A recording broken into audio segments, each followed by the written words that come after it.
Hallelujah, hallelujah. Greater love today. How greater love is mine. How greater love today. Oh, greater love is mine. Higher love today. Yeah, higher love is mine. Higher love today. Oh, higher love is mine. Oh, you're looking in higher love.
haleluya.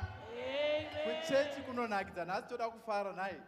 Toda kufara tichizopemberera Big Sunday yedu, tichizoappreciate vanhu vaMwari.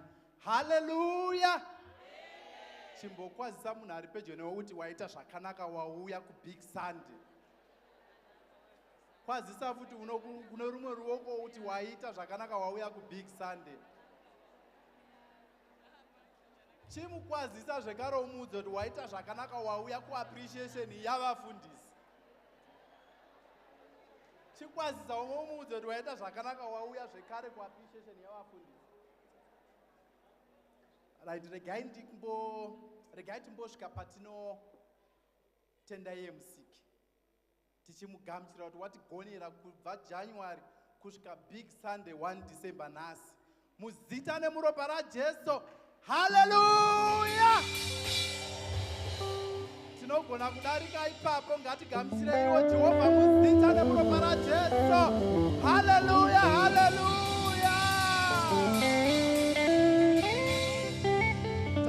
Takapiwa vafudzi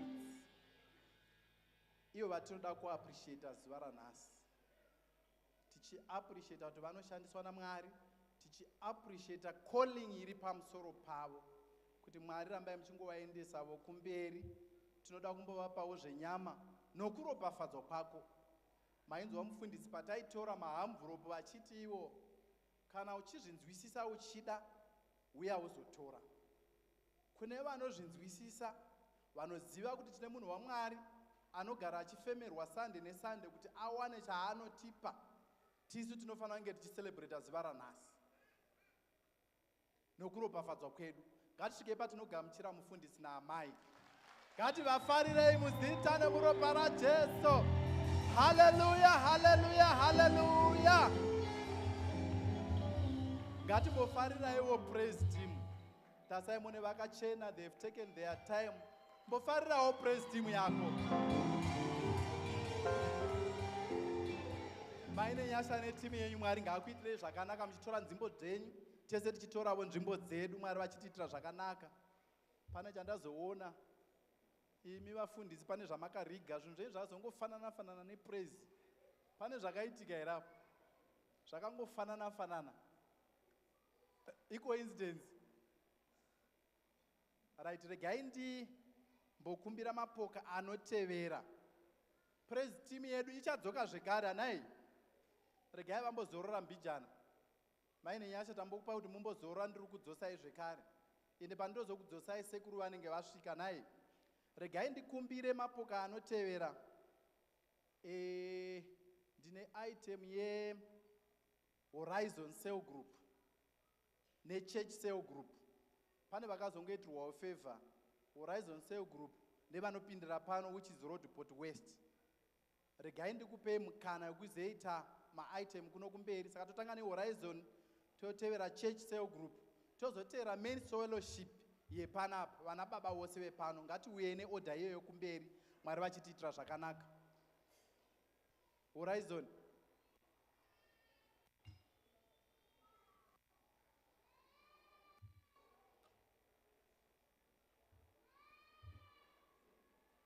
Hallelujah, hallelujah.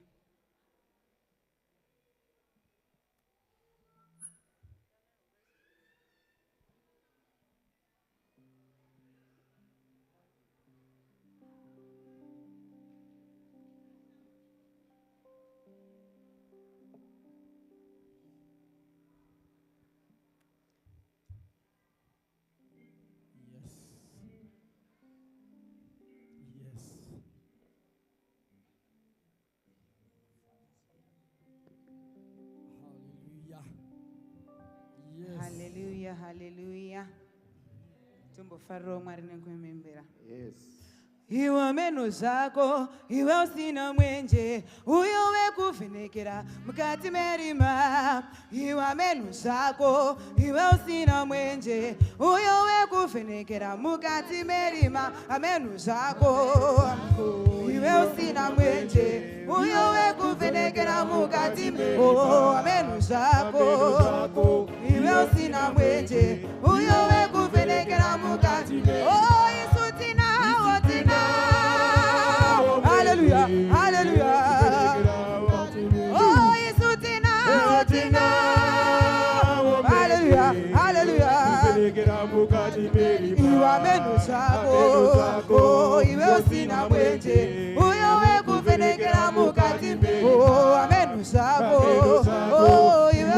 usina mwenje uyo wekuvhenekera mukati isu tinawo. Haleluya, haleluya. Oh, isu tinawo. Haleluya, haleluya. Oh, isu tinawo. Tinawo, tinawo. Oh, isu tinawo mwenje iwo wekuvhenekera mukati merima. Varume musaputse sungano, sungano yatondeya. Musaputse sungano yamunamata, musaputse musaputse sungano yamunamata, musaputse. Oh, indiyo sungano yahorizon, musaputse indiyo sungano yamunamata, musaputse.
HCell group vachiuya vaombererei. Men's fellowship muchigadzirira. Ushering muchigadzirira zvekare. Mwari vachitiitira zvakanaka.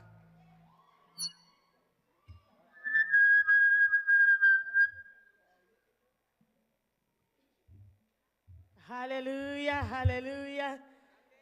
Varidzi vemusha tiri pano. Hallelujah. Makomborero, makomborero. Makomborero na ivo baba we. Lataichema makomborero. Makomborero na ivo baba. Makomborero, makomborero. Makomborero na ivo baba. Lataichema chino chenda. Makomborero na ivo baba. Makomborero, makomborero. Makomborero na ivo baba we. Lataichema chaichema. Makomborero na ivo baba. Lataichema chaichema. Makomborero na ivo baba we. Lataichema chino chena. Makomborero na ivo baba. Mururu na muritso kuna Yesu.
Pachipedza men's fellowship, ushering mugadzirire.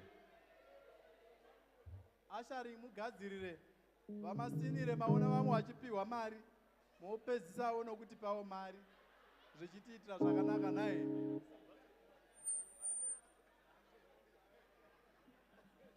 Hallelujah.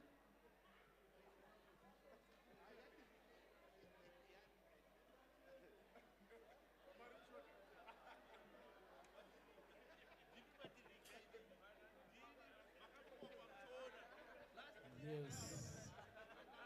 Hallelujah.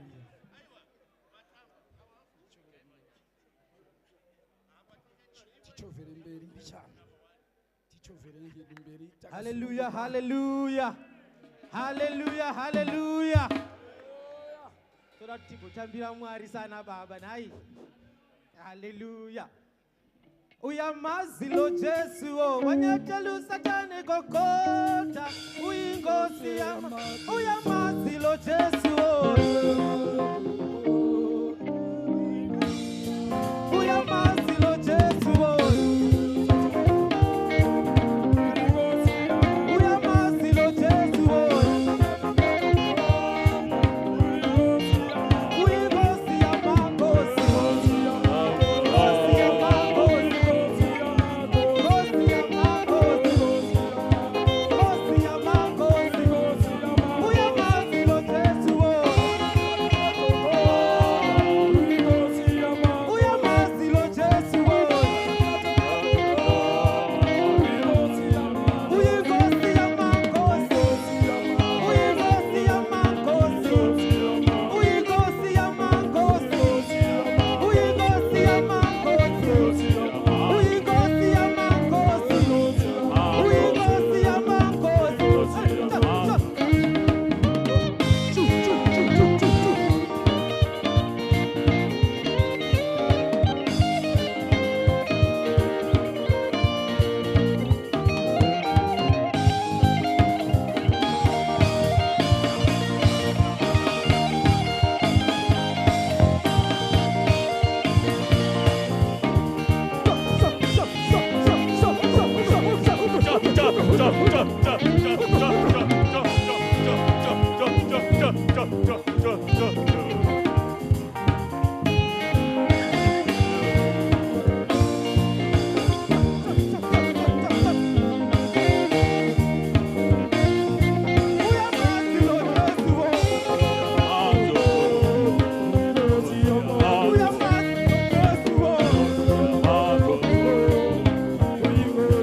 uingosi yama kosi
vaombererei vana baba vemusha.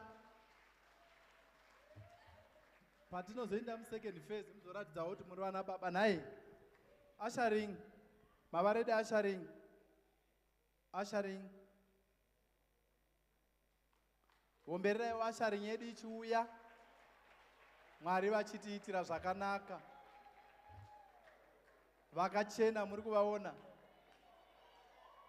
Vaomberereiwo kana vana vakachena ava, vana baba nana mai nevasikana.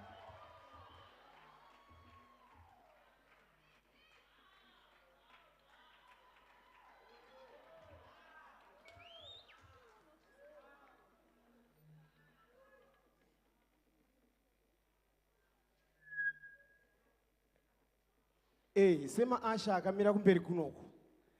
Baba na mama, isu sema Asha takatenda muthimu yenyama kati pagore rino. Kwanzi tenda muna Mwari ugosimbiswa, ugotenda muprofita ugodi ugobudirira. Munoona kwanzi kubudirira kwakaita Asha pano. Takatenda muna muprofita wedu wepanzvimbo. Saka nharo ndedzeiko? Kana tadi ichavachi simudza toni. Kana tasimudzwa nababa kuruva ichava ndorowondo.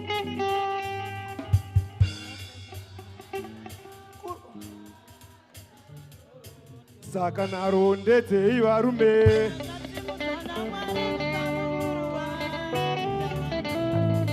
Ichava ndorowondo.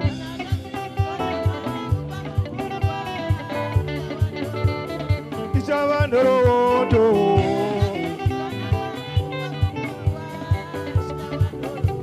Saka nharo ndedzei varume.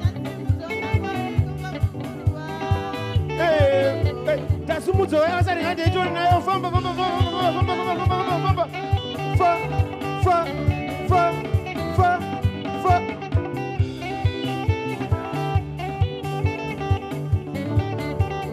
Ichava ndorowondo baba.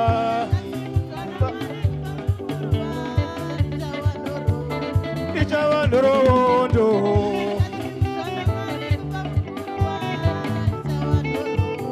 Ichava ndorowondo.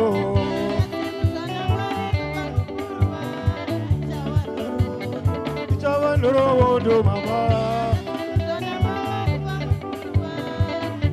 Maasha makasimudzwa namababa makasimudzwa namari ngani itori nayo.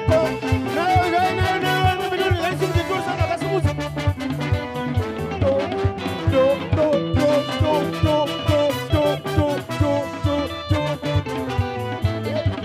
Kusimuka kuti simu gada varipo. Kusimuka kuti simu kugarika kuti gada ivo vavengi varipo.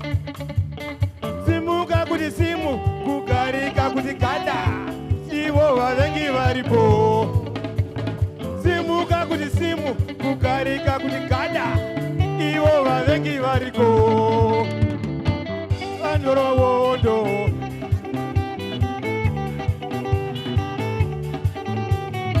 Vandorowondo.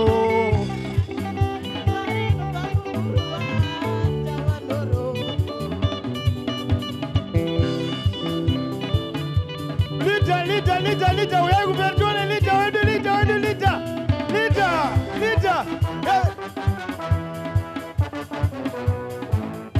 Oh, lita.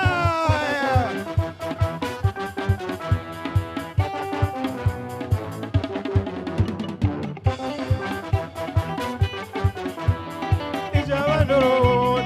Ichava ndorowondo. Ichava ndorowondo. Ichava ndorowondo.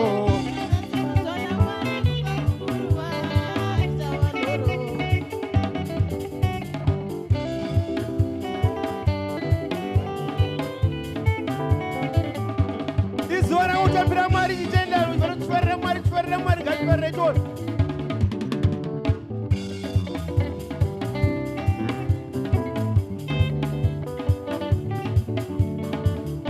Kana una tsitsi ukasatamba panapa uzotamba futi Maasha. Ngatitambe tone.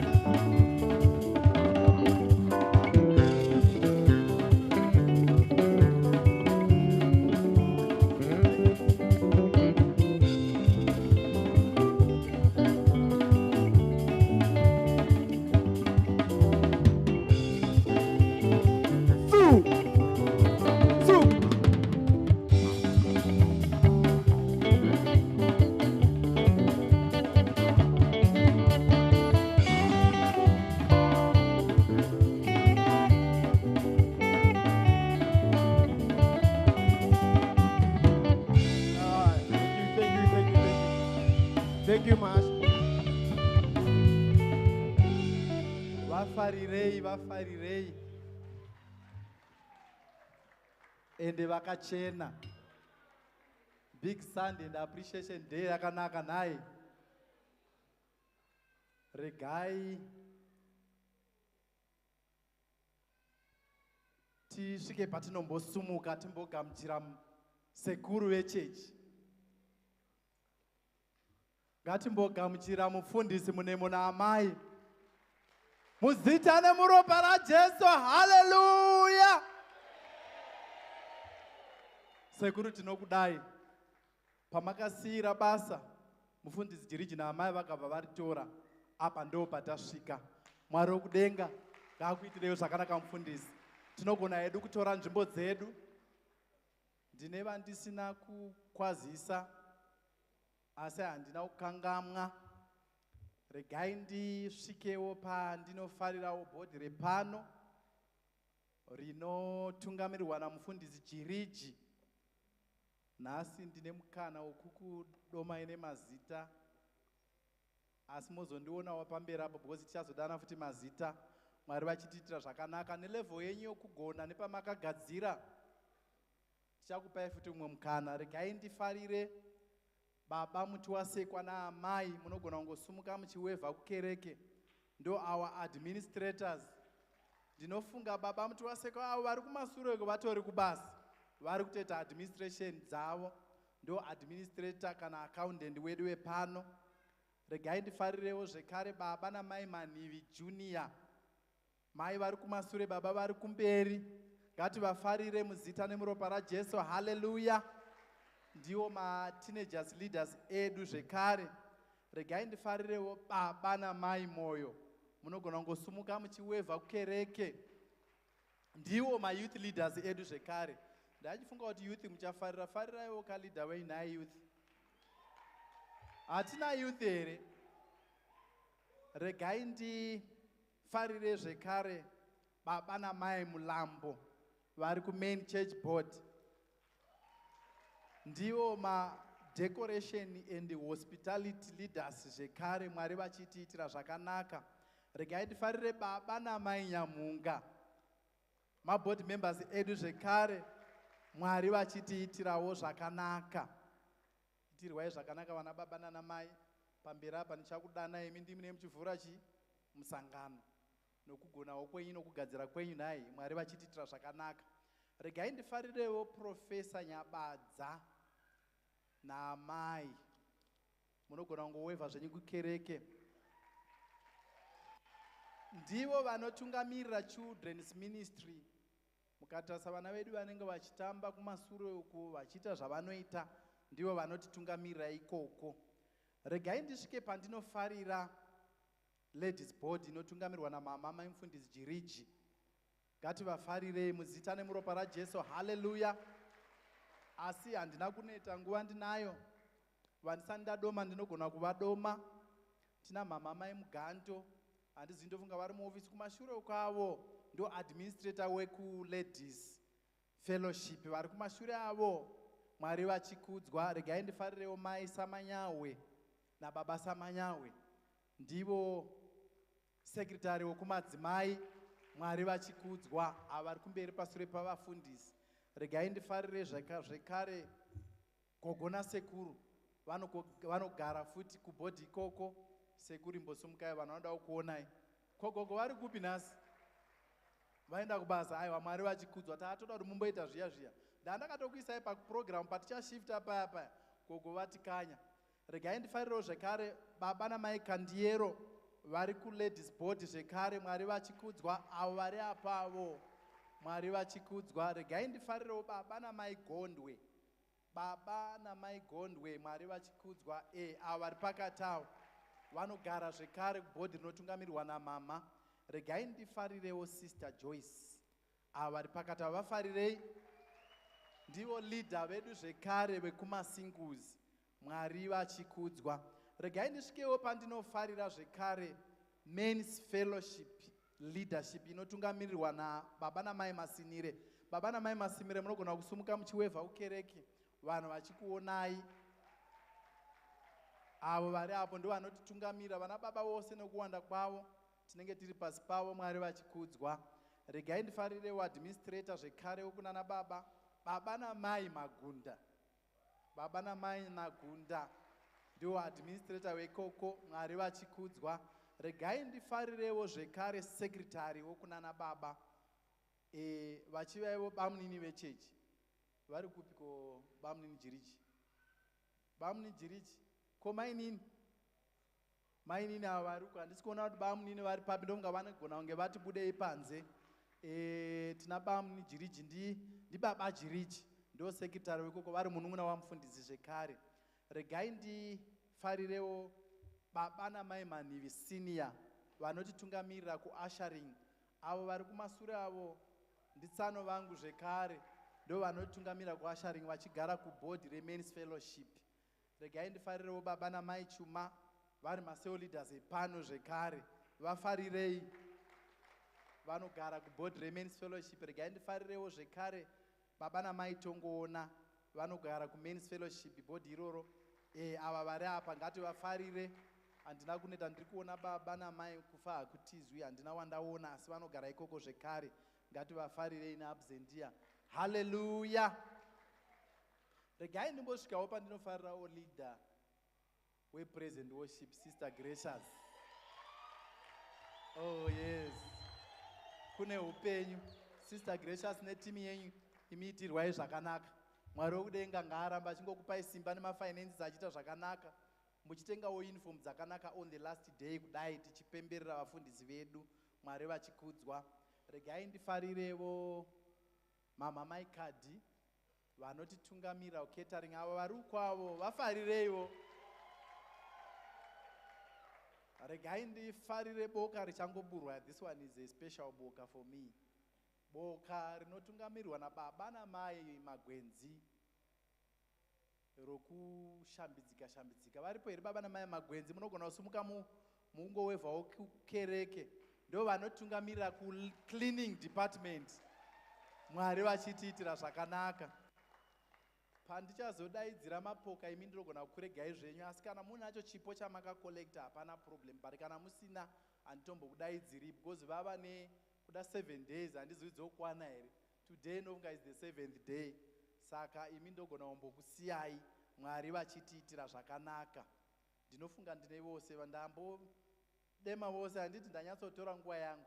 Ende mufundisi sekuru tichatora futi nguva pateta kuappreciate mufundisi, techingoita zvishoma zvishoma. Ivavo ndo vanotanga vachivhurawo musangano, ndo vanokera vision yemadepartment, saka ndo vanenge vari kumberi. Ngatimbofarirawo munhu wese anongonzi cell leader. Ingofariraiwo cell leader muzita nemuropa raJesu.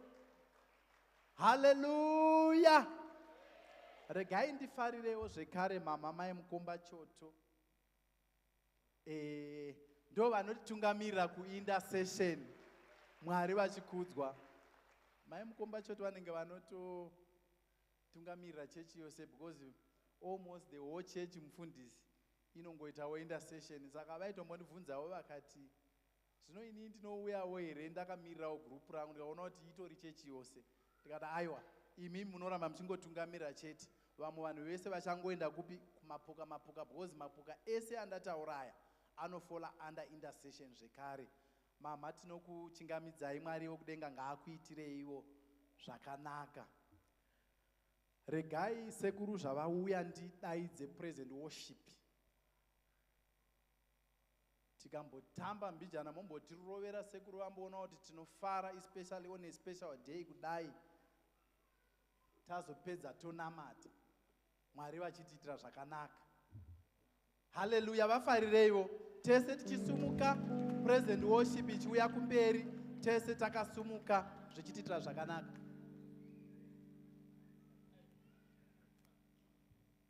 Hallelujah. Hallelujah. Pano varuda kutamba here? Pano varuda kumbofara here? Hallelujah. Jesus. Anatupenda Mwokozi, anatupenda oh. Anatupenda Mwokozi, anatupenda oh. Anatupenda Mwokozi, anatupenda oh. Anatupenda Mwokozi.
magazere okutamba. Right. Magalazi akulema tinonyatsotamba nasi. Thank you very much. Jesus.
Kiriba.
Madam Soro, Madam Sana, Sumuza Kumbo, Shega Mabelekete, Mabelekete, Shega Mabelekete, Mabelekete, Shega Mabelekete, Mabelekete, Shega Mabelekete,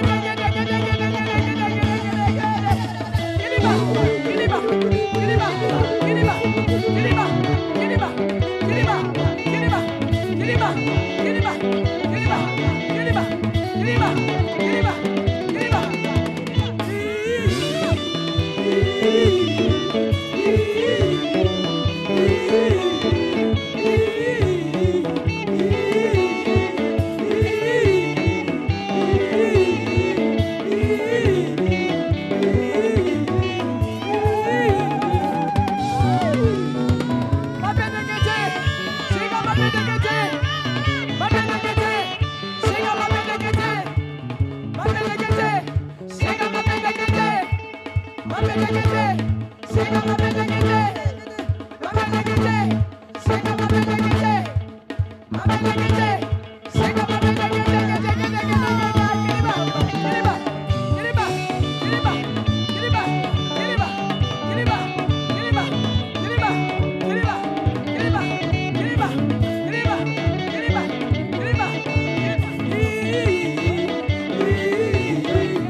Zita la Jesu. Shibopa lebo kwa 5. Mudzo tu wakachena. Mudzo kuti wakachena.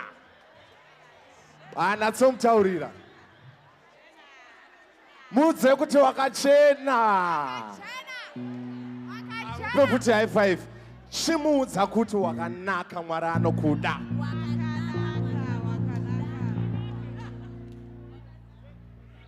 Atadi kumbofara. Timbopfura patiri, timboita sekuti pfungwa dzedu hadzisirai. Zvekuwa shoma mfundisi titenderei. Handiti. Ligisela.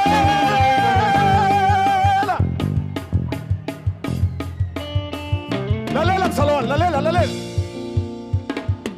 Uchike ingoma.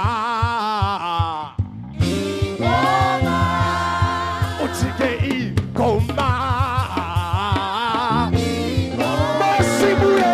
Basibuyele.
Abani.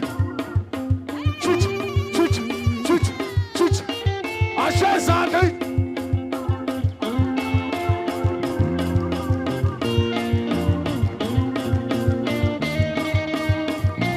Chich, chich, chich, chich, chich, chich. Okay. Chich, chich.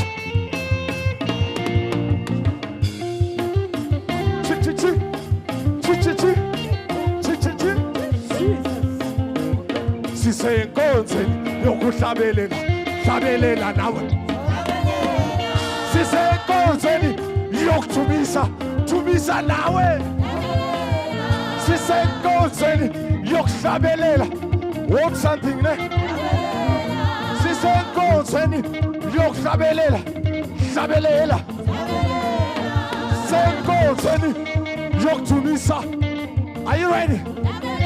Oh, hlabelela hlabelela hlabelela hlabelela hlabelela hlabelela chu chu chu chu chu chu chu chu chu chu chu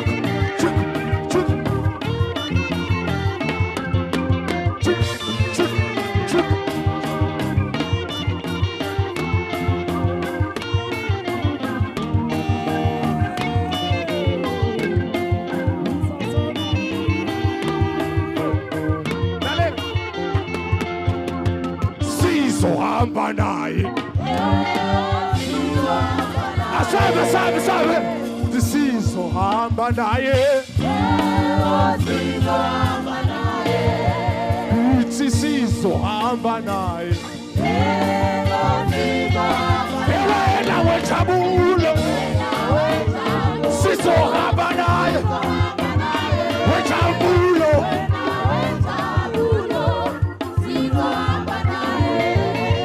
sizohlala naye awuhlala awuhlala sizohlala naye one more time uthi ke sizohlala naye wena wejabulo sizohlala naye wejabulo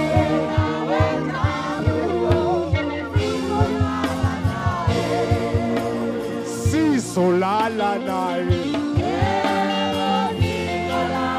asilaleli uthi ke sizohlala naye instrumental ngoma shabuthi sizohlala naye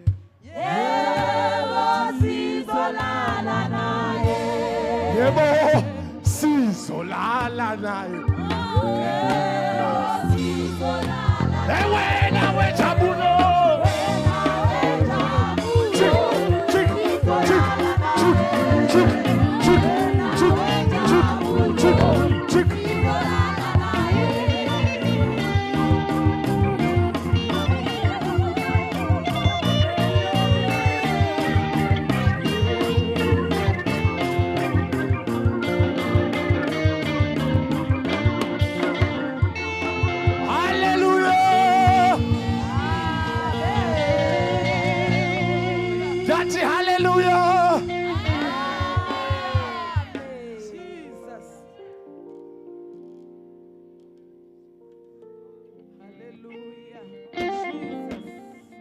tishike pakurumbidza Mwari mangwanani ano. Haleluya, haleluya. Ngosimudza moyo wako kuna Jesu mangwanani ano, uti musandipfura periri kushumirwa mangwanani ano muzita ra Jesu.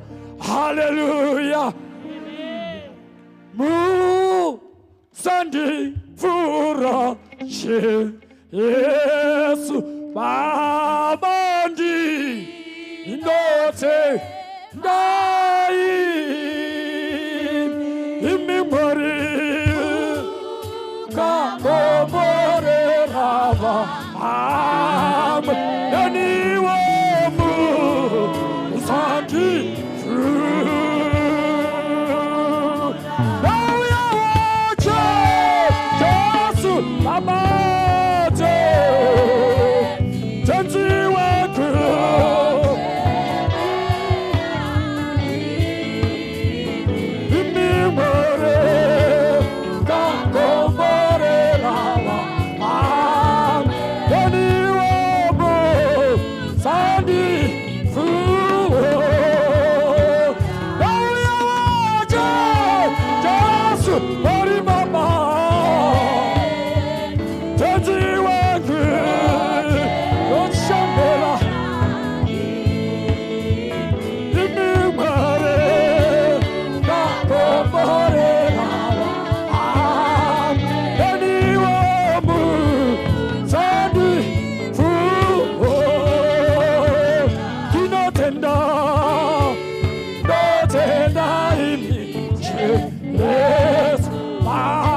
maoko pamwe chete.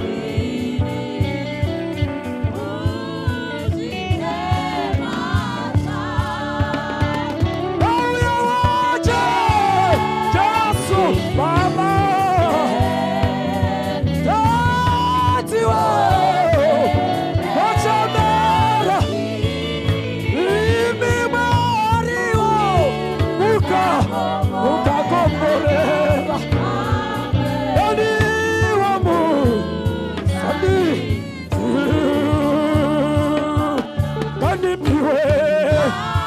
kandipiwe oyomche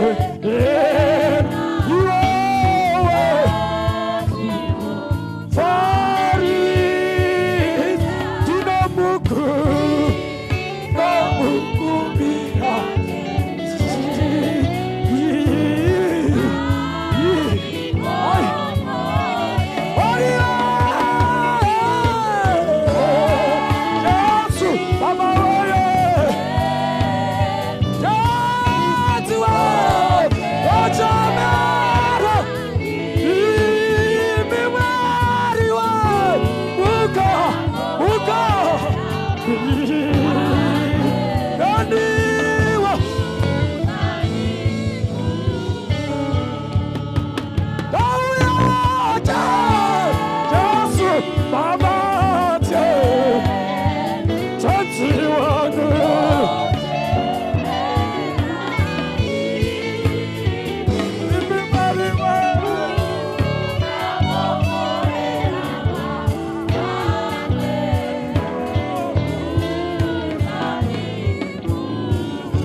Jesus, that's what it is. Sanji, Toya waje, Yesu, Mari Baba, Tansi wankwindo, Tochemera imimi mambanani yangu, imi Yesu mambanani yangu, imi Mari mambanani yangu. Imimari mukakomborera vamwe tikomborere imangwanani yanu Yesu.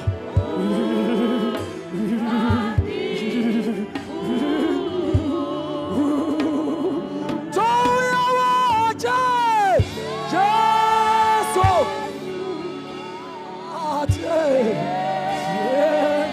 tenzi wangu ndo doshemera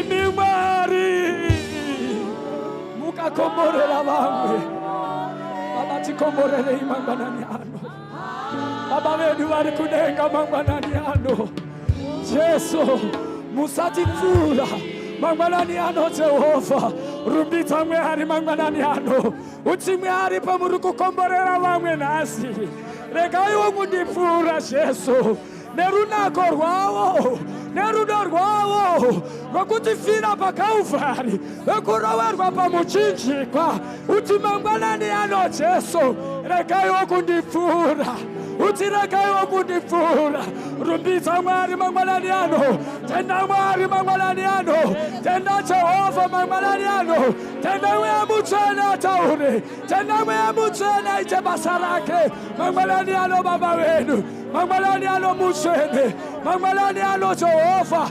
Musatifura Mwari, tauya sekereke, tauya sevana venyu, kuzoropafadzwa nekukomborerwa. Mangwanani ano Baba wedu, ngasimutsirwe, ngaanamatwe mangwanani ano nerumbidzo nemunamadzo. Thank you, Father. We bless your name, Almighty God.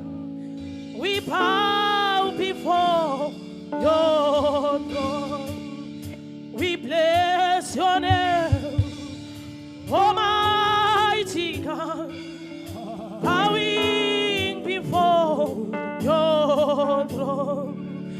We glorify your holy name. You are the King of kings. We glorify your holy name. Father, we bless your name. Father, we bless your name. Mighty God, we bow before you. Father, we bless your name. Father, we bless your name. Mighty God, we bow before you. Father, we bless your name. Father, we bless your name. Mighty God, we bow before you. We glorify your holy name. We glorify your holy name. Father, we bless your name. Father, we bless your name. Mighty God, we bow before you. Father, we bless your name. Father, we bless your name. Mighty God, we bow before you. We glorify your holy name. We glorify your holy name.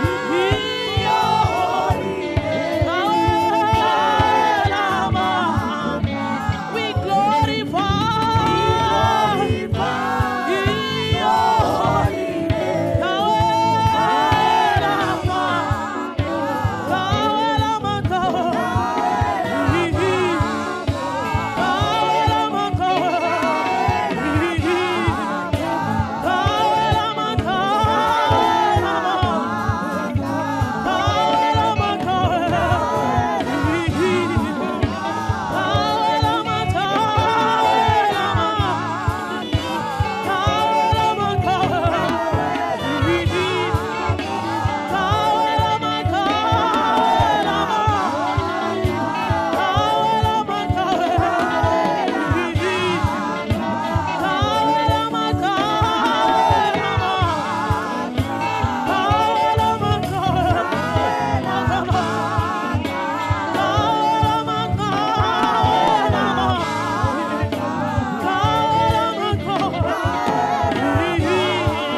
makakara pachikaro munoshamisa hakuna akafanana nenimari chinokunamatai imi munotonga nekururama musimudzi wezvakazvidzwa mangwananano namatwai. We worship your holy name, Jehovah. We give you all the honor, mighty Jesus. Mwari makanaka munoshamisa imi makakara pachikaro chakazara nenyasha mangwananano nyasha dzenyu changamire ngazvizadze kereke ino nokuzara kwayo imi muropafadzi wevanhu tirangarirewo mangwanani anochiitirei zvakanaka pachasimudzira zita renyu Mwari nesuwo tirangarirei Mwari pachakuremekedzai mangwanani ano tenderai utsvene hwenyu huburukire pakereke nekuti inoti when the praises goes up your glory will come down mangwanani ano utsvene hwenyu Mwari ngahuzare panzvimbo ino. We glorify your name Jesus. We worship you Master in the mighty name of Jesus. Glory be to your holy name. We thank you Jesus.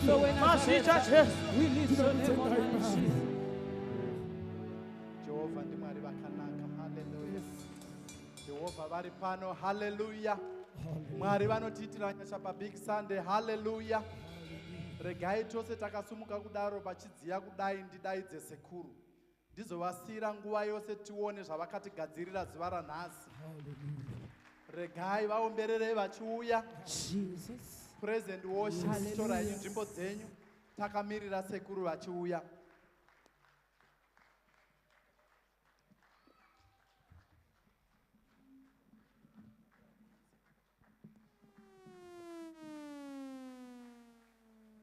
Glory to Jesus. Hallelujah.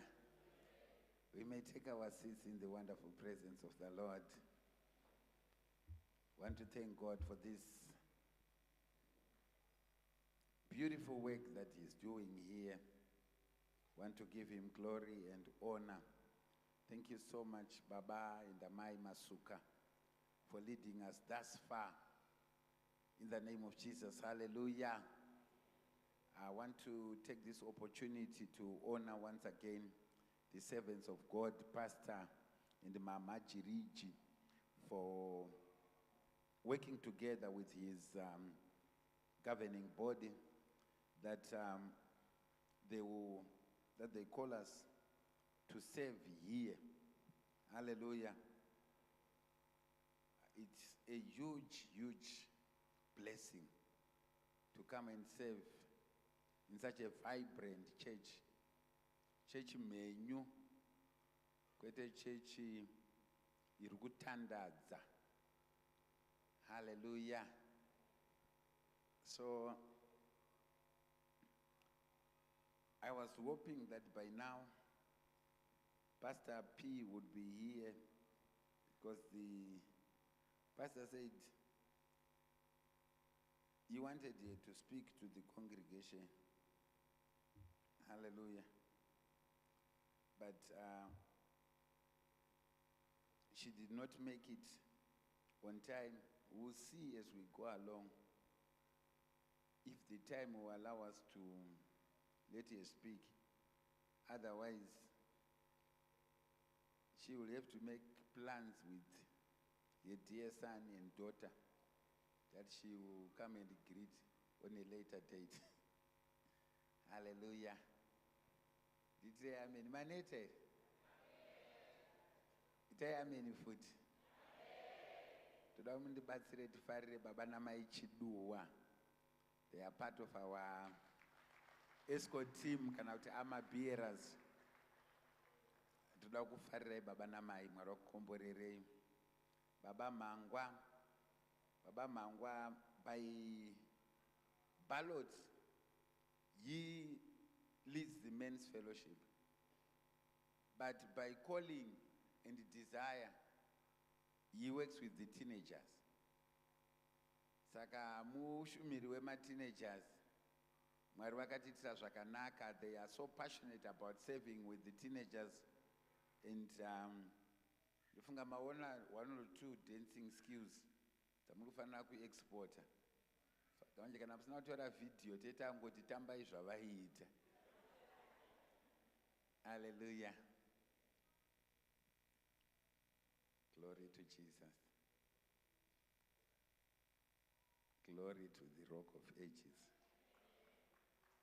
Glory to the Master. Yetaba yakashaka masande riya bakashima. Fundisi. Mwari vanotiratidza zvimwe zvinhu zvanga zvichida kuitika zvisati zvaitika. Zvofumuka zvobva zvashaya basa. Amen. zvimwe zvinhu zvaunoratidzwa namwari unofunga kuti hazvinyatsomake sense, but it's just okay that we pray about it and we declare divine protection so that if the devil had planned those things, they won't happen. Tikuziva kuti nhasi izuva reappreciation, it's our big Sunday, but tingonamata against the spirit of accidents. Ndanga ndichiona vision pandapfugama pa kuti ndinamate accident ingachikora munhu makumbo to the extent of amputation, but amputation yacho not pama-knees but nechepakati nepakati apa pema. It was terrible, but ingachikuvadza vanhu makumbo, but we want to declare that it will not happen. Torangotaura kuti hazviite, hazvisi kuzoita nezita raJesu. Toda kungomira zvine simba. The Bible talks about a man called Shammah. Zvinonzi Shammah. MaPhilistines aiuya panguva yekukohwa, panguva dzino dzekupera kwegore, panguva ino yekuti washanda vanouya wongosvotora. But the Bible says pane gore rakazongonzi naShammah hazvisi kuita, ndobva amira ari ega, vamwe vese vatiza. Saka ndiri kutsvaga vanhu vanongoti accidents will not happen.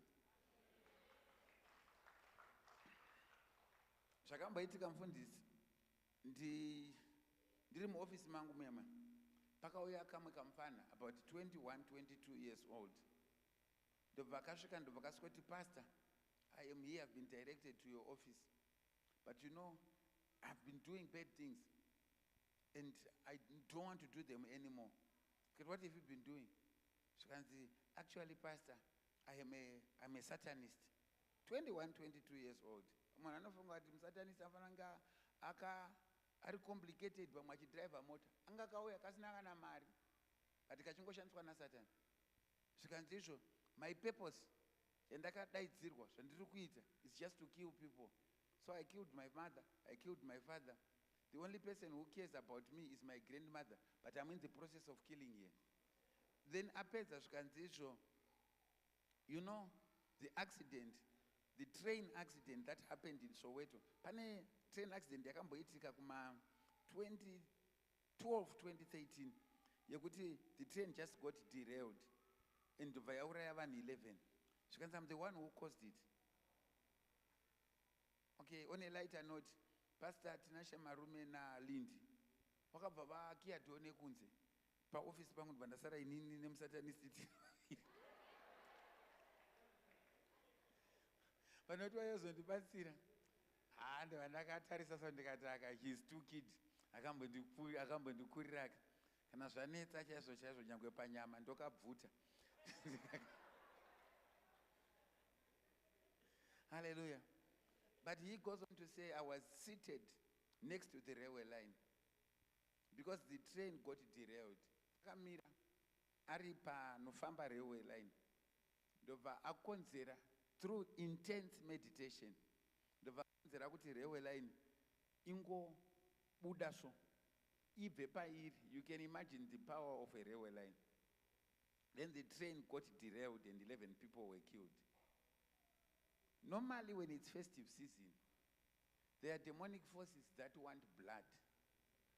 Pane mweya yetsvina inoda ropa, but isu takatengwa neropa raJesu. So we are saying no to these accidents. Whatever accident yangachida kuitika, let us stand our authority. Vari kuenda kumusha, endai munodzoka, hakuna ari kunofira ikoko. Nezita raJesu weNazareti, hakuna anonofira ikoko. Nyange wakazvarwa mumhuri ine vanhu vane jealousy rakaita sei havakugone. Zvatiri kudeclare panapa. Tiri kudeclare divine protection, and we are stopping every advancement of the kingdom of darkness.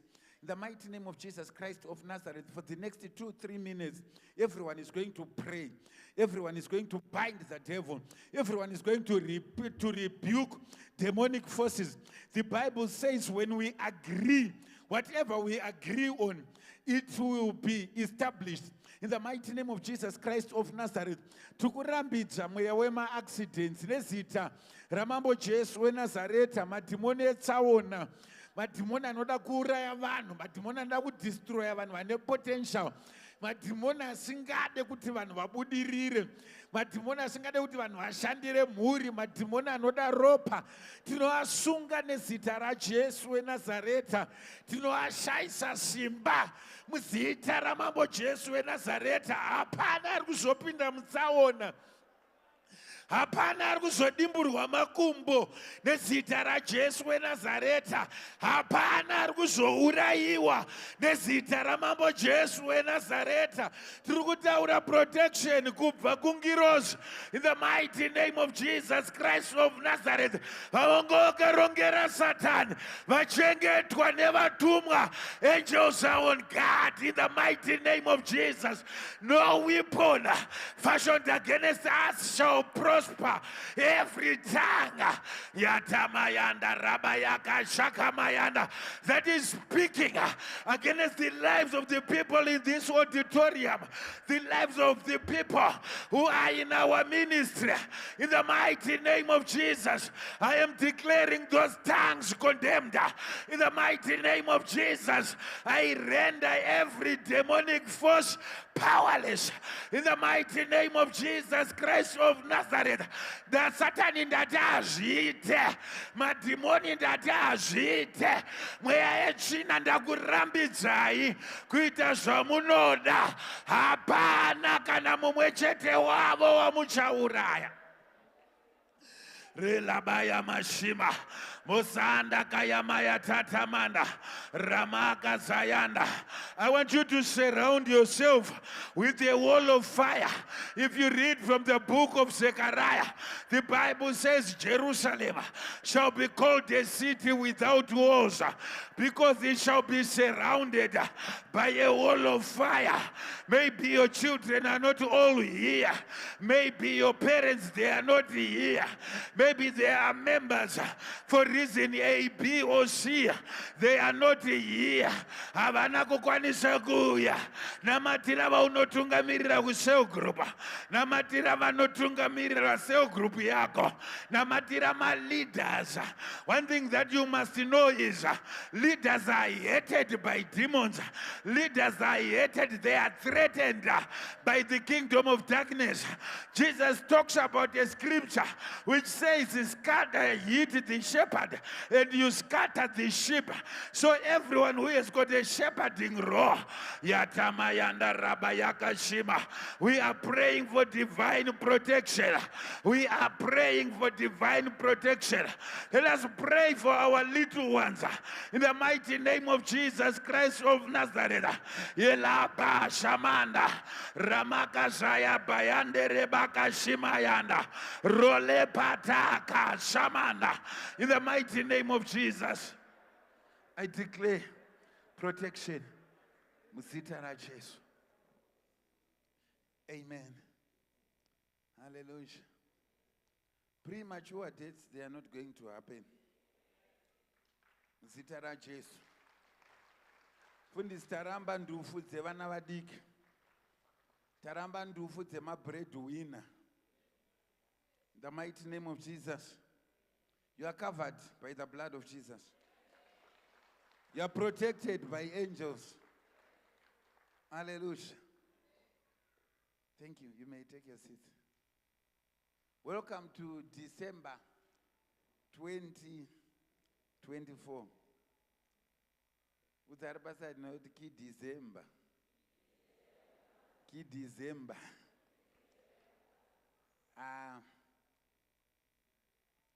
Glory to Jesus. My readers, are you ready? CNN, 2 Kings chapter number 4. 2 Kings chapter number 4. From verse number 1 up to verse number 7.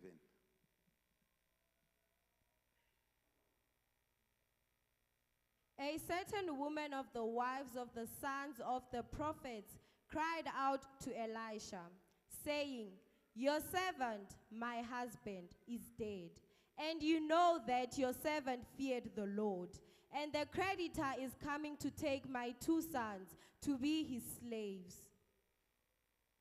So Elisha said to her, "What shall I do for you? Tell me, what do you have in the house?" And she said, "Your maidservant has nothing in the house but a jar of oil." Then he said, "Go, borrow vessels from everywhere, from all your neighbors, empty vessels. Do not gather just a few. And when you have come in, you shall shut the door behind you and your sons. Then pour it into all those vessels and set aside the full ones." So she went from him and shut the door behind her and her sons, who brought the vessels to her, and she poured it out.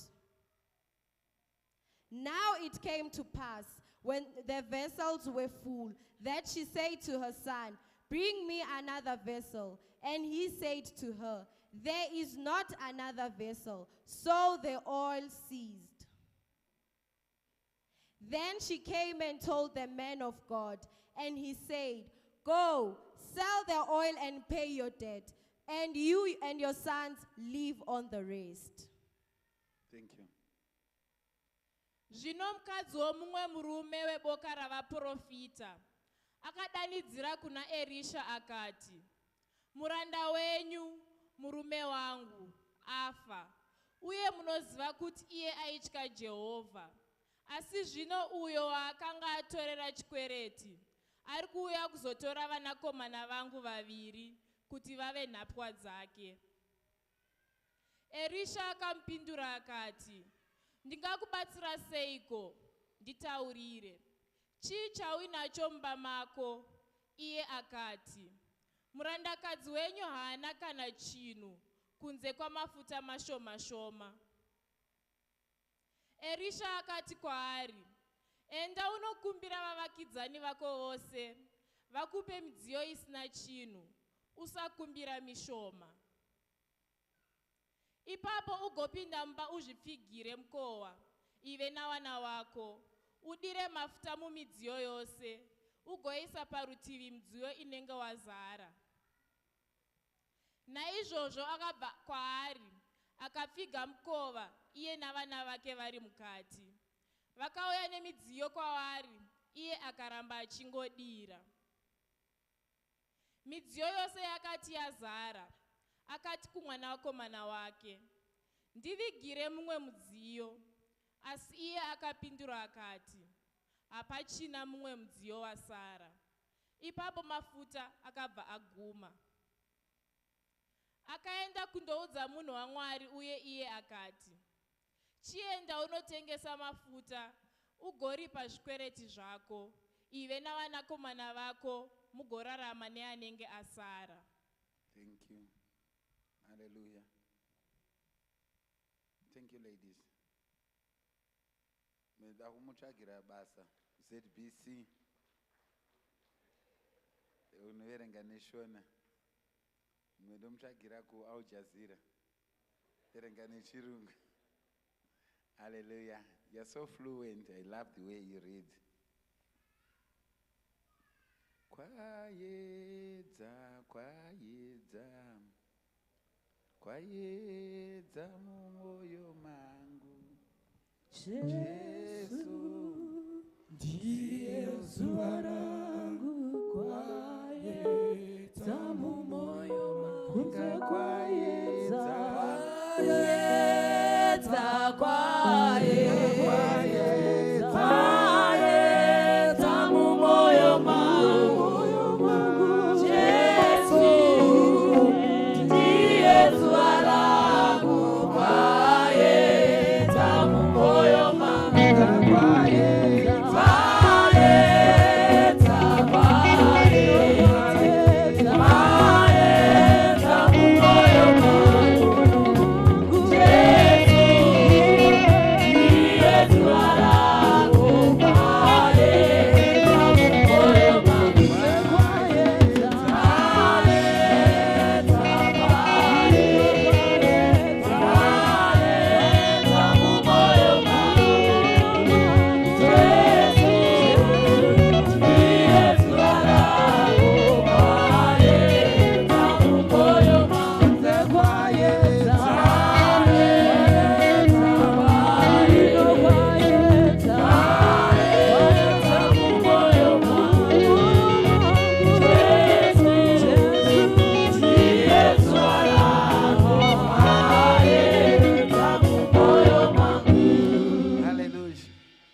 ngatigarei pasi. Pane dzimwe dzimbo dzinongondiitira zvakanaka. Dzese hadzo dzakunamata Mwari dzinondiitira mushesterei. But iyi ndo imwe iri kunondiitira zvakanaka. Amen. Today I want to talk about marketplace grace. Hello? Fundisi, munofunga munotenderana neni. Pane nguva yaunotanga upiwa message, wozopiwa mavhesi. Kwete nguva yaunotanga upiwa mavhesi, wozopiwa message. Kwete imwe nguva yekuti Mwari anongotaura nematauriro avo. Nhasi pananga nchimeditata nchiti ndonotaura nezvei. Baba Masuka, ndiri kuziva kuti nhasi izuva reappreciation. Ndiri kuziva kuti tichaita zvatinoita tichiitira vanhu vaMwari. But nhasi ndapiwa message yemarketplace grace. Amen. Nyasha dzekwaunoshandira. Nyasha dzepaunobata. Nyasha dzinouya paunosenzera. Ha, dziri kudururuka nhasi.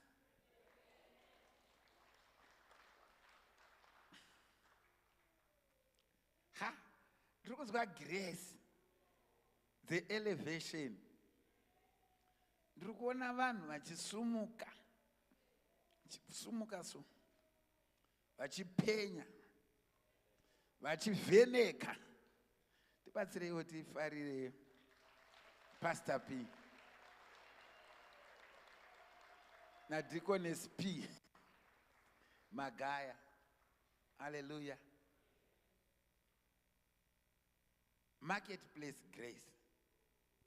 When I was looking at the life and the ministry of Jesus, very few of his great deeds were done at the temple. Zvizhinji zvaingoitika mumastreet imomo, zvaingoitika munzira dzavaifamba nadzo. Even pataiparidza paya pekuti Jesu vakapa vanhu hove zhinji, hazvina kuitika muchechi. Itai amen. Muno muchechi pasvondo kana kusina revival, tine maybe a maximum of 4 hours. The rest of the time tenge tiri munyika matiri kushanda.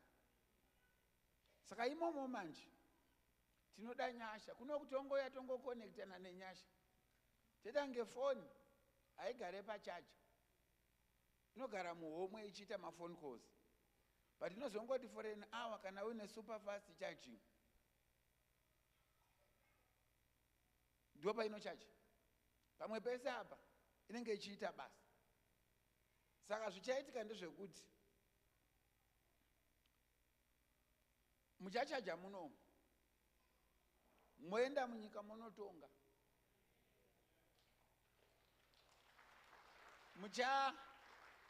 muchateerwa neminana. Munana unonyanyonakidza pane crisis. Miracles, they are more interesting when there is a need. When there is a limitation, miracles, they sweeten up things. Baba namai moyo, we welcome you. Tinana moyo veduo. Namai funga datina. Manzwa doctor. Tinana moyo veduo. Inini ndinoona ameno ndona zvakasiyana nevamwe. Ndinotenda kuti kune miracle, kune magic. Zvimwe zvinhu zvinoitwa hazvinangana nebasa rese. Jesus lived a supernatural life, but he only did the necessary. Chakaita kuti vafambe nepamusoro pemvura kuti chikepe changa chaenda. Musi ovakanga vaine capacity yekumira pamusoro pemvura to entertain, vakamira mubhoti. Amen. Mamwe mapipi anangana nebasa rese muumambo waMwari. nditayame hapasipo pane nyaya yangu ndati nhasi ndiri kudeclare marketplace grace. Pamuchadzokera kunoshanda svondo rineiri December unoyu muchapinda muna 2025 makazara nenyasha, muchapinda muri loaded. Kana nyasha dzauya madhoo haavhurwe, anovhurika ega. Anovhurika ega. Ende zvananchiverenga ndezvekuti you discover kuti despite your devotional life unogona ngochistruggle kune zvinhu zviri physical. Despite your fear of God and holy living, you might actually be struggling in some areas. Ini ndaitaura madeko mfundisi ndikati Mwari wandinonamata ngaaite basa nepandinogara. Mwari asina basa nekuti ndadyei, ndinomunamatire.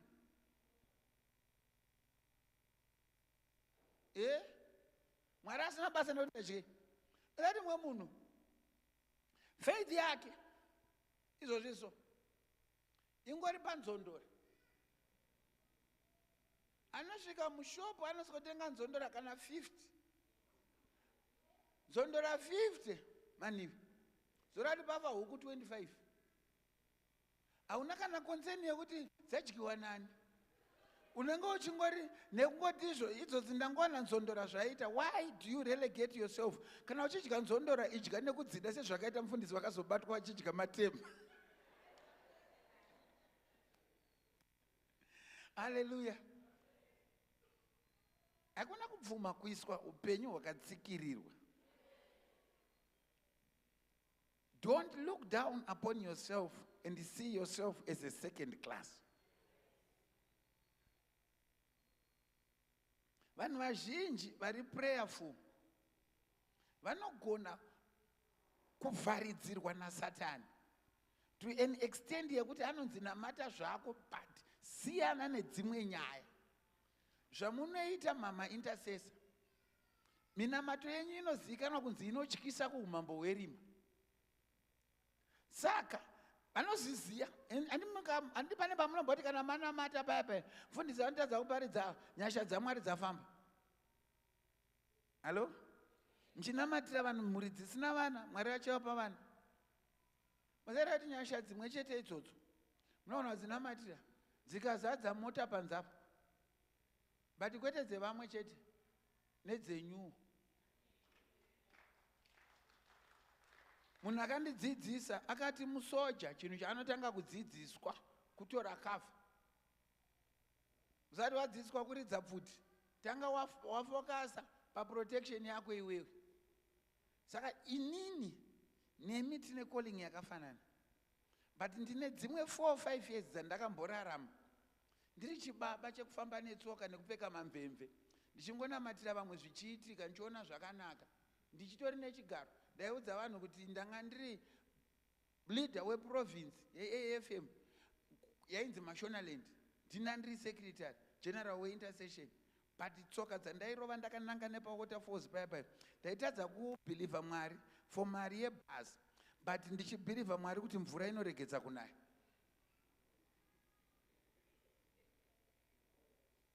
Amen. Ende zvinoita Jesu vanoti kana vakukuitira vanotiitirwa nekutenda kwako. Ukangotenda kuti Mwari wangu ndiMwari anondipa mana, zvino unoita upenyu hwemana. But ukati Mwari wangu ndiMwari wemupromised land, unoita upenyu hweabundance. Kana une chipo kana kuti uine mukana wekunamata Mwari, dzidza kukumbira zvaunoda. Amen. Zvausingaderegedza but zvaunodaita sei? Kumbira. Pane kamwe kastatement kanonzi naJesu, kana munhu asvika anzi unotendera kuti ndokuitira, zvanzi ndotenda, zvikanzi itirwa sekutenda kwako. Saka takagara takadai so munhu ingoitirwa sekutenda kwako. But nhasi ndiri kutaura marketplace grace. Nyasha dzekwaunogara, nyasha dzepaunoshandira, nyasha dzepaunobata nemaoko.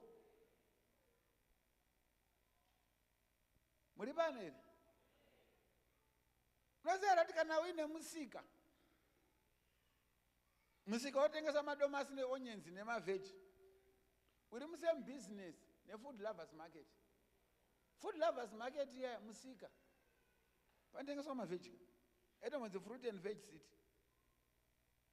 But munhu anenge aine vision iri limited anoramba achingofunga kuti madomasi ari bhadhara. Domasi rinobhadhara. Tarisaona kuti vane mabranchi mangani, ende havatomboisa mabranchi kune vanhu vakaomerwa, vanoenda kumbinga ikokoko. Ukatoona kuti area ine vapfumi, tsvaga kuti ine food lovers market here, ine musika here. Amen. Edgars, nemi mama muri kuita basa rekusona, muri musemu industry. Amen. Ana makanika muri musemu industry nemotors. But nyaya iripo ndeyekuti vision yako iwewe inogona kutsikirirwa yovharirwa. Uyu murume uyu aitya Mwari, but ane area yekuti aisiya manidzi ake achimuoverteka. But aiti kana zvanyatsooma aburuka mugomo, ona kuti mumba mane nzara, ainokwereta. Abva mugomo kumashura neminana kuchikoro chevaprofita, aienda unosvikokwereta. Saka paunonokwereta paya unonopiwa nevamwe vasina basa nazvo, vasina basa kana neanointing iri pamusoro pako. Wabva kunorutsisa madhimoni, wabva kunorayira mweya yetsvina, dumbu rinongo rine nzara richiringonidha macarbohydrates nemaproteins. Wapedza kudaro wobva wasvika zvogumira ipapo kusvikira akafa. Ndofunga nestress. Hapana hapo kunyorwa, hapana unzi accident, but ndiri kufunga kuti pamwe istress. Afa ndobva asiyira vana zvikwereti. Kusvikira mumwe muchinda akati, amai murume nyanga achindiowa. Zvikanzi toita sei? Zvikanzi handina ndipe mari yangu. Munhu angaine zvikwereti nema akafa, zvikanzi akafa, but akasiya vana. Hatidi vabereki vanokonfuswa nechinamato zvokusiya vana vakasungwa nezvikwereti. Ngatinamatei chaizvo, ngatidzanyei chaizvo, but mukunamata kwedu nekutsanya ikoko ngativei neconcern yekuti vana vedu havasare muzvikwereti. Bhaibheri rinoti, the wealth of the wicked is stored up for the righteous. Also because the righteous leaves inheritance for his children's children. Amen. So, if you don't fully understand the aspect of righteousness, you will think righteousness is only there to take you to heaven. And yet, Jesus says, seek ye first the kingdom of heaven, the kingdom of God, and his righteousness.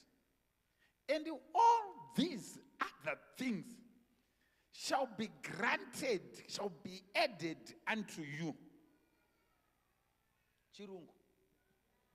Chikuneze. Tikunzwisana. Parikunzi shall be added. Ndezvipi zviri kunzi added? Dzokera kuverse 31 ne32 parikunzi all these things. Parikunzi musafunganya kuti muchadyei, muchanwei. Kureva kuti Mwari vane chekuita nekudya kwangu, vane chekuita nekupfeka kwangu, vane chekuita nepandarara. Amen. Ndakambotaura panapa ndikati mamwe masituations atinawo anoteerana neenvironment. Kana une mabayo, pamwe pacho mabayo, mweya wamabayo uri kuteerana nemubhedha. Kana ukarara pamubhedha une spring dzinobaya, it's inevitable kuti mabayo anoteerana newe. Kwanzi dzinoteerana nebhutsu. Itai amen. bhutsu dzaunenge wakapfeka dzinogona kuita kuti urware. Tiri kunzwanana here? Saka inini ndiri kuti ngatizarurei pfungwa patiri ipapa totangira ipapa. Toda kudeclare marketplace grace. Mumwe munhu akazvitarisa anongofunga kuti zvangu hazviite. Mumwe munhu akazvitarisa anofunga kuti Mwari havana kwavari kuenda neni. Mumwe munhu akazvitarisa anofunga kuti Mwari havana basa neni. Ndauya kuzokuudza kuti nyangwe uri pastage yakasvika papi, Mwari vane basa newe. Mukunzwisisa? Hakuna munhu asina chipo chaainacho. Hakuna. Amen. Pane mufana anonzi Trevor Noah akaita multimillionaire nekungosekesa vanhu in US dollars. Akangotanga kuti akatanga kuseka maIndia, so vanhu vachipwatika maIndia acho achiseka, wotoona uyu akutotsvagwa kuAmerica nenhau yekungosekesa vanhu. Mukunzwisisa here? But vamwe vanhu munosekesa imo munhu, but paunosekesera vanhu kana ukatongogara vanhu vanenge vachingoseka vachifara nekuda kwavo. You've got the gift of entertainment, but nyaya iripo ndeyekuti you're not monetizing.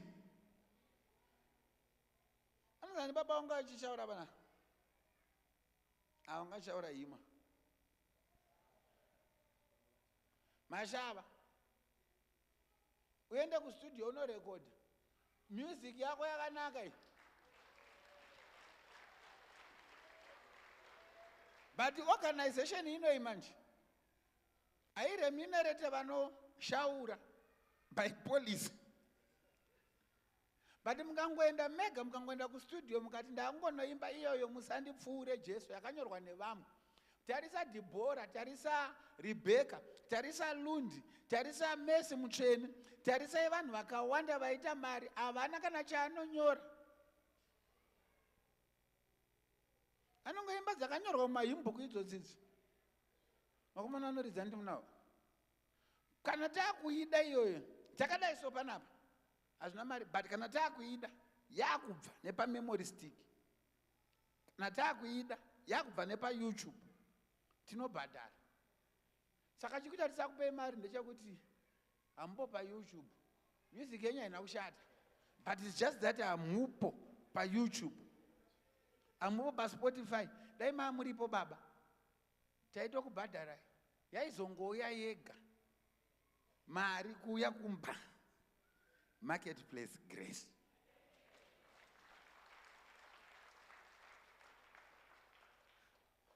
Nemwe vanhu vatakaparidzira mundoro tamuparidzira ndobva anotsvaga basa, ndobva anoenda kuteachers college, aenda kuteachers college ndobva adzidzisa kuprimary. Achidzidzisa kuprimary vamwe vese vachichema kuti izvo tawana mabasa ematicha ekuprimary. Anoziva kuti kana maticha akatanga kukomplaina, maticha ekuprimary ekuZimbabwe, nyazwa kuti panapa papopotwa. Pane chimwe chipoemu chavaita chekuti mudzidzisi munogara seri, hapana kana chamunobhadharwa. Izvozvo ndozvaitaurwa. Makambochinzwa? Avaraita achina basa. But iye manje zvaakaita akakwanisa kushandisa uticha hwekuprimary ihwo. Aiti mazuva anodoka, anzwa kuti ari kuHighlands, ari kuBorodale, achidzidzisa vana vemaminista, achibhadharwa mari yakareba. Nengodzidzisa naivana A, E, I, O, U. Izvozvi so ari kutengesa matextbooks. Akavaka dzimba dzakanaka mumasabhabhu nekugona kushandisa chipo chaainacho. Mumwe munhu ukangofunga kuti ndiri ticha zvoperera ipapo, ukanga uchiti ndotanga na7:30 ndopedza na2:30 zvapera, ndaakumaka nekurara. Haugoni kuita enterprising pamarketplace grace. Vediwe ngatidzei kupromotana panapa. Kana une mwana wako akaomerwa, tsvagawo ticha anogona, womupawo mari, kwete ngozviwe kuchechi hazvibhadharwi.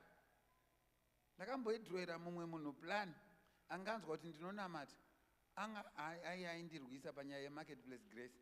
Angonditi hanzi izvo nyingirini isusu ngatingoitai pachikristu kristu, ari kuti chikristu ari kuti imimi bhadharai shandai, inini pachikristu handibhadhari. Pane vanhu vanoti kana vakashandirwa nevatsvene nevatenda havabhadhari. Mwari ngaakubatsire upote uchibhadhara vanenge vakushandira nezita raJesu weNazareti. Hapana chinhu chakaoma chekuti uri kuedza kudhivhelopa mwe munhu ari kuchema kuna Mwari nekuda kwako. Amen. Apa kushayika kwemaamen hakusi kuti vanhu vaneta. Pane vanabatsira vandaudza chokwadi vari kutendeuka. Amen. Tarisa henyu pasi munosumudza mafesi manje because unokada kuti usumudze kudai unomuona munhu asina kubhadhara. Ndanati usina kubhadhara zvonetsa muchechi. Aiwa ngatipfurirei pamberi. Marketplace grace. The man feared God. The man lived righteously. But the man was in debt. Vana ndobva vakuda kutengeswa. Pana ndichifunga nenyaya yemarketplace grace. Ndanga ndichifunga kuti business ngari approachwe holistically. Pane ma-areas inonzi capacity building. Chekutanga is the prophecy and the word and the purpose of God in a situation.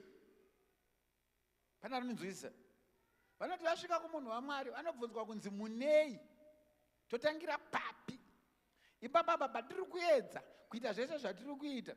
Achanyanya kubhenefita havasi mufundisi. Achanyanya kubhenefita ndeachapa. Mfundisi muri kuzviwana kupi? Ingawani taisa musoro pamwe chete sechechi yese kuti tipe kumunhu waMwari. Ndiri kuti Bhaibheri rinoti blessed is the hand that gives than the one that takes. It's more blessed to give than to bless. Paul anonyorera chechi yepaPhilippians anoti izvo makaita henyu makandipa chipo, but chandiri kunyanya kufarira is what you have put in your account. You can only withdraw from an account that you have invested into. Saka Paul anoti Bible panozondizvo, my God shall supply all your needs according to his riches in glory. Haisi vhesi yevanhu vese. Amen. It's a verse for the givers and not the nyimers. Amusanditi amen. Not my God shall supply all your needs. Apana kunzi all the needs. Pakadzi your needs. Who is you? It's the Philippian church. On what grounds? Because you took care of my needs. Saka ndiri kuti dzidza kuti zvaunoita zvese uchiitira umambo hwaMwari, it's multiplying. Saka Mwari chavanoita ndechekuti peshe paanenge vakuda kuita zvinhu vanotanga kubvunza kuti unei. Chawinacho ngatitangire ipapo.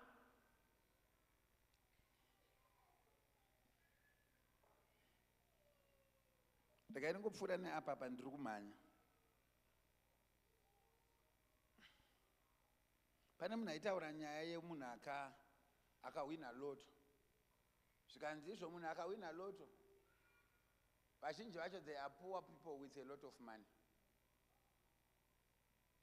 Zvinorevei? A poor person with a lot of money. Because mari yake haina nhoroondo. Ende kazhinji inenge ichipera haiwedzeri. Vanhu vakawina loto, but akabuild a business. Inotenge ichitowanda.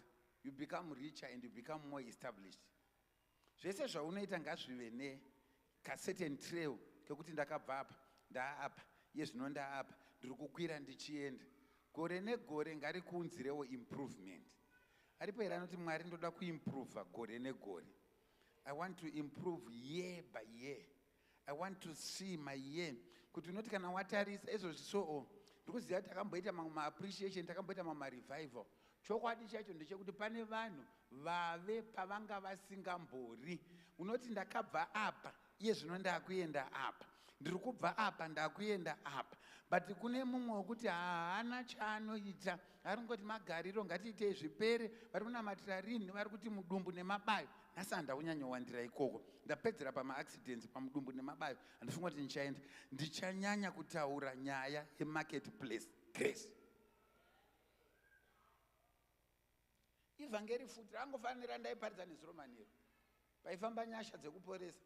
Nhasi nyasha dzichafamba munomu ndedzekusumuka kwemarombe, ndedzekusimudzwa kwevanhu, ndedzekuitirwa vanhu vachiburitswa muzvikwereti. Vamwe vanhu vari muzvikwereti zviri serious, but zvichaitwa nenyasha dzichakuburitsa muzvikwereti izvozvo. Kana wauya kumunhu waMwari, munhu waMwari akataura pane zvinoitika. I know pastor, he has got a gift of empowering people. And zvizhinji zvatinogara tichitaura patinofonerana, we are talking about empowering the flocks that God has given us. Chimbotarisa pawakanga uri usati wasangana navo, wotarisa pawave iye zvino, woona kuti ukaramba uchifamba nenzira imwe chete unosvika kupi. Vamwe vanhu vakavharira minana paakawana his first house, paakawana his first car, paakabata his first million. Akafunga kuti Mwari vapedza naye, nyambiswa Mwari vachiri mubhizinesi rekuita zviombe. So the next thing that you need to do is you need to build a capacity. Amen. Audzwa kunzi unei, zvikanzi ndine mafuta, zvikanzi aiwa you are right, chienda unotsvaga midziyo iri empty. Ndiri kuparidza mushere. In other words, Mwari hapana munhu anokunda Mwari kusupply. Pese panonaya mvura inomeresa zvinhu, yomeresa nezvimwe zvirimwa zvisina nebasa. Nechikonzero chekuti Mwari vakangotojaira kuita oversupply. Jesu vachinyatsodza kuti pane vanhu 5,000 vanovawedzera hove nechingwa kusvikira pasara mabhasketi 12. Amen. Ini ndinotenda kuti kana Mwari vachikupa, vanofanira kukupa zvimwe zviri extra. Ndokutenda kwangu. Kana uchitenda zvongoti inini chero ndadya, chero ndapfeka, takasiyana, but ari kuparidza ndini. Ini ndinotenda kuti Mwari vanosupply zvinhu zvakawanda. God will always oversupply. That is why David says, the Lord is my shepherd, I shall not want. He doesn't say I shall not need. He says want. Chinonzi want kureva kuti izvo nyama irimo mufiriji, but ndiri kufunga kuti ndinoda kunoidyira kuspare. Yekumba ndiri kuziva kuti irimo, handina need yenyama, I want meat from spare. Hello?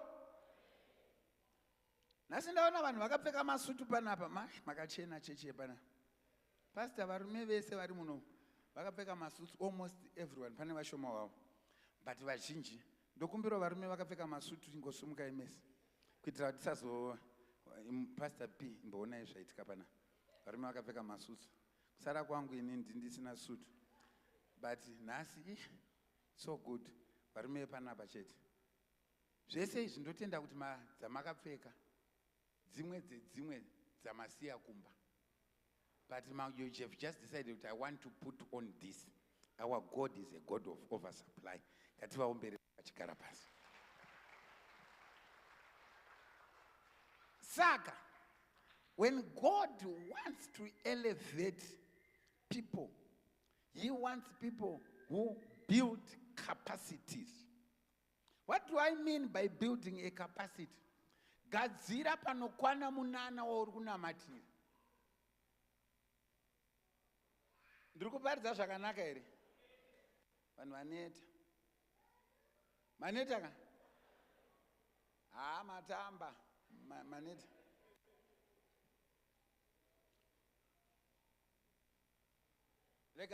Regai tisanyanye kuita kunge tiri kuita zvinhu zviri complicated. Baba mtu wasekwa. Muine 2 million yenyu. Ndovanati inini ndinoda kuvakirwa. Mamati ndinoda kuvakirwa. Moenda pamunhu. Anyatsorinetirawo nespirit level nebhara rake. Aitora kuti ndinovaka. Obva ati ndine project yangu inoda kuvakwa yekuma2 million. Mukati izvo mari ndoisa mukasvika akasvika kuti ngoisei mudhora remukitchen. Pamba munoisiya here mari iyo? Ameno mani. Unosiya? Moyo. Chii chamunoita? Munobvunza bank account. Handiti? Moti ndoda kuisawo mari mubank account. But kana munhu asina bank account, achinamatira zimunana zihombe, uda kuti mari yacho iende kupi? Handisi kukutuka, ndiri kuti funga outside the box. Kuti mari yevaridzi iwane painopinda. Pane pamwe pane dzimwe nzvimbo dzatakakasvika tikapfuura, tambe taenda tichida kunoitirwa basa. Panoti uchingosvika so unoona environment yacho isingaiti. Build a capacity. Create an environment of excellence. Ukuthi munhu akasvika so muoffice, anosvika utosvika usikonikira. Adzimai vangu takaenda unotenga pendi tiri kuZimbabwe. Tangosvika so. Inini ndinowanzotenga padhuze. Nepamba inowanika but patakasvika ikoko vakandiwina, vakandibvuta. Because ndakasvika tangosvika ikoko zvikanzi muruda coffee here kana kuti muruda juice. Bandati coffee decaffeinated with lemon and honey zvikanzi it's okay. Ivo ndobvatara zvikanzi ndiri kuda juice. Majuice mamwe ari right ndobatapedza. Ndobva tati netumwe tuvana zvikanzi uyai muzotora masnacks. Tapedza ndobva vati izvo vapedza zvikanzi izvo toda kuti timbokupai kamwe traditional basket kamunoenda nako. Apa hapana chatati tatenga. Kungonosvika uchida kutenga. Wokireta in environment ye-excellence. Ipapo unoguma kuti nyange uchida kubuda unonyara kuti ndapuwa zvinhu $15. Ndezvokuti izvo kuti ndichizongonzi ndinobuda ndichienda ndiri kapurachi asina kuonekwa zvaaita hazvinyatsobuda. Saka izvozvo izvo unonyatsoziva even parking imomo muHarare. muHarare munoklembwa mota pava hapaklembwe. Vakangokireta an environment of excellence yekuti unosvika ungosvika mota ipapo zvisati haiklembwe. Vamwe vanhu chakutadzisai kuenda kumberi panyaya yemarketplace grace inyaya yepackaging chaiyo chaiyo. Munoziva kuti mandire inobhadhara, but kana iri mupani yangoiswa yangonzaisomo nziitai tichikudirirai tichingokudurirai kudai so hapana anoburitsa mari kuisa mandiri. But kana ukataura ukati muti wasekwa Mandires International inenge yakaiswa mune rimwe package rinenge rekuti rinenge riine kamwe kasilver so kuti kana uchivhura unenge uchizwa kuti panapa mandire dzacho dzinoitenge dziri musical. Nyamba haisi nyaya yesound yekubanda, inyaya yepackaging yaiswa ipapo. Tinoda kusiya pano paine vanhu vane spirit of excellence wekuti chese chaunobata Mwari wemasimba ose ngaakupe ushasha, Mwari wemasimba ose ngaakupe excellence. Nyako ukanzi waenda kunotsvaira kuPeace Job, siya waisa excellence ikoko zvekuti vanhu vanokuona vanotanga kutsvaga kuti pane here anotsvaira zvakadaro. Kutsvaira kunobhadhara, kuvaka kunobhadhara, kuimba kunobhadhara, kuparidza kunobhadhara. Zvese zvaunoita chawakapiwa naMwari chinobhadhara. Toda kuti urambe mweya inotsikirira chipo chauinacho. Utange kuti I am building a capacity. Toda kubuilda capacity masikati anhasi. Toda kubuilda capacity.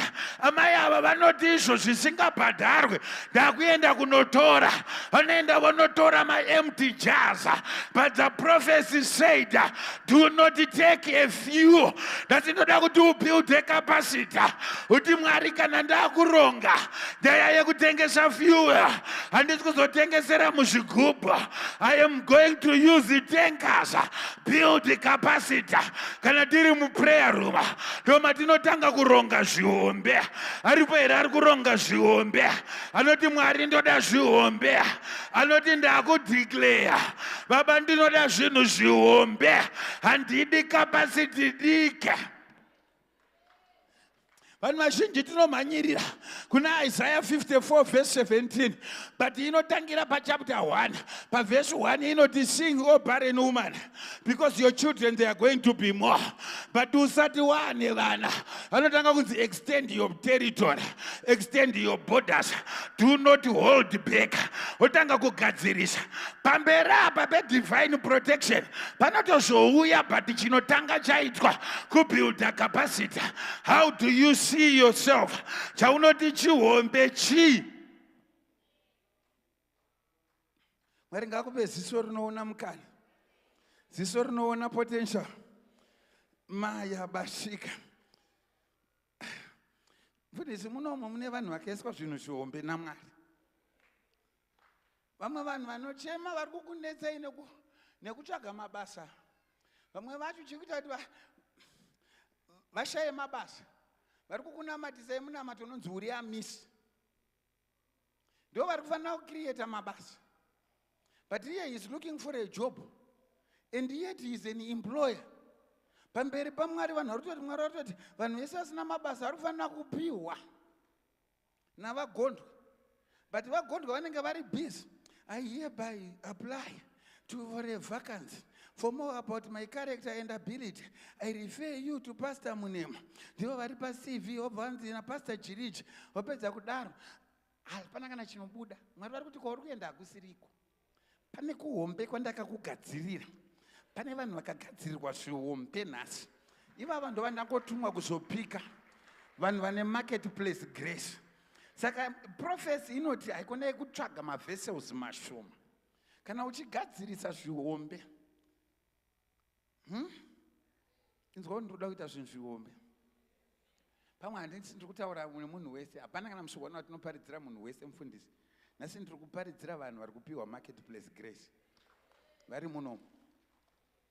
Vari munomu. Mirai muone increase yakuzoitika. Mirai muone increase yakuzoitika. Pane zvakuitika. Vari kupiwa marketplace grace.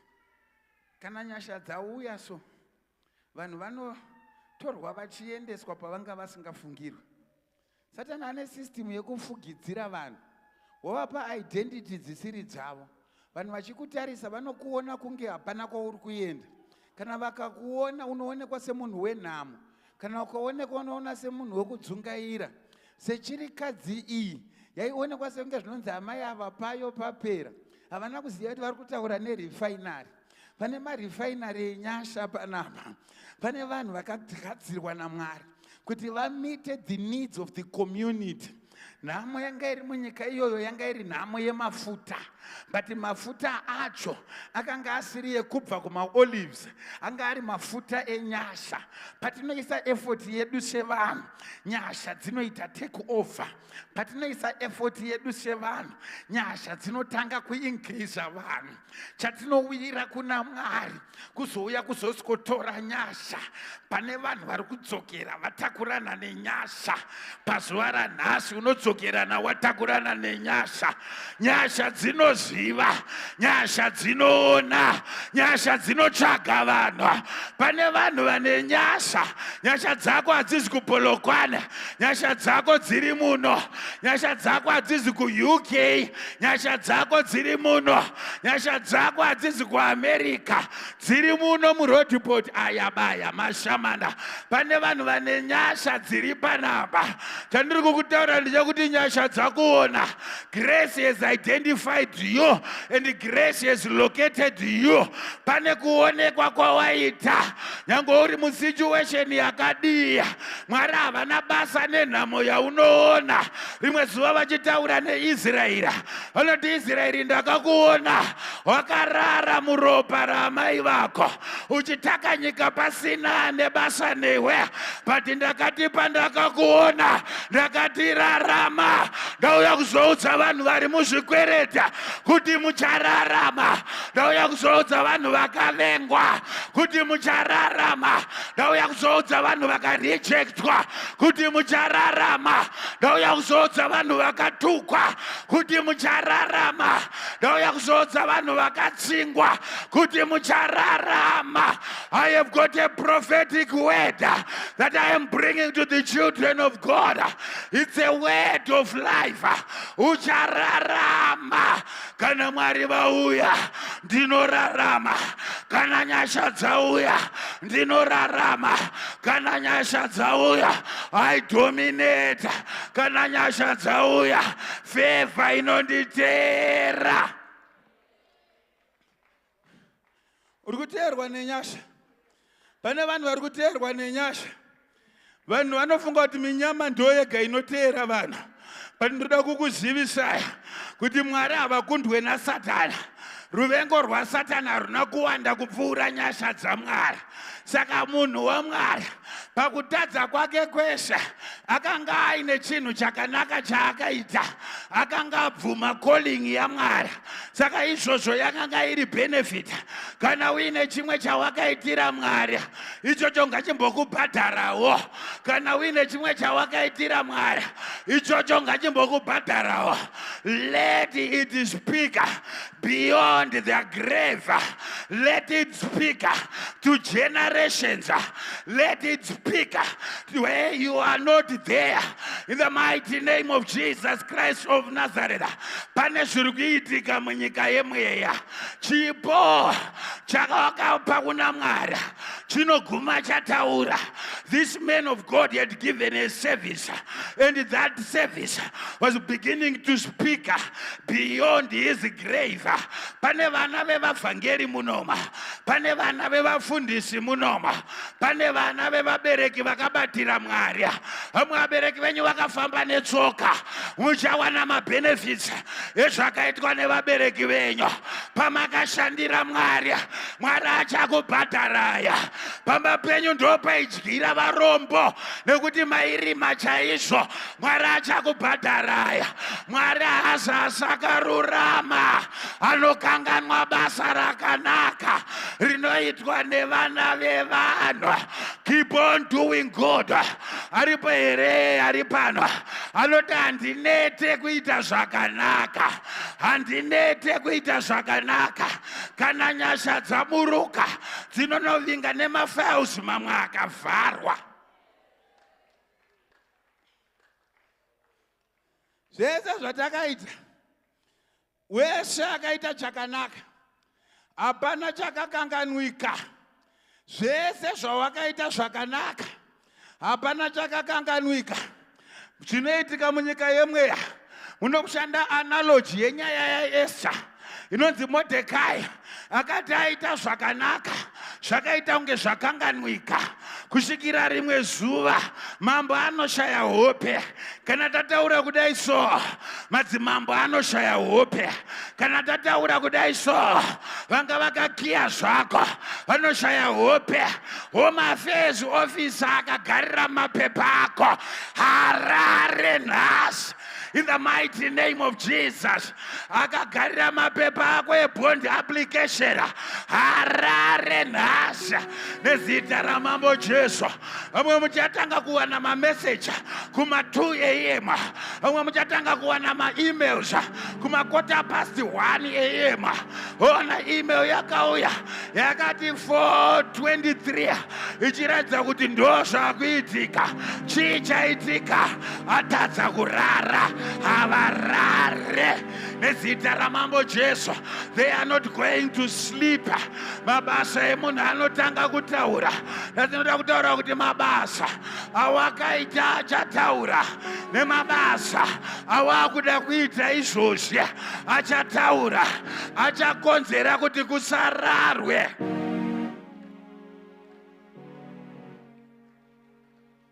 Vanhu vaiona Mordecai akabata tsvimbo ari pagedhi, aine zimbwa rake ari pagedhi, achiramba kupfugamira Hamani. Havana kuziva kuti panyama vari kuona mupurisa akapfeka kepi, vari kuona security akapfeka kepi, but pamweya ndiye tu aishiya with the Babylonian Empire. Panyama unogona kunge uine kamwe kastatus, but pamweya une zistatus. Panyama une kastatus, pamweya une zistatus. Panyama une kastatus, pamweya une zistatus. Pane vanhu vahombe munyika yemweya pano, pane vanhu vakazodzwa munyika yemweya pano.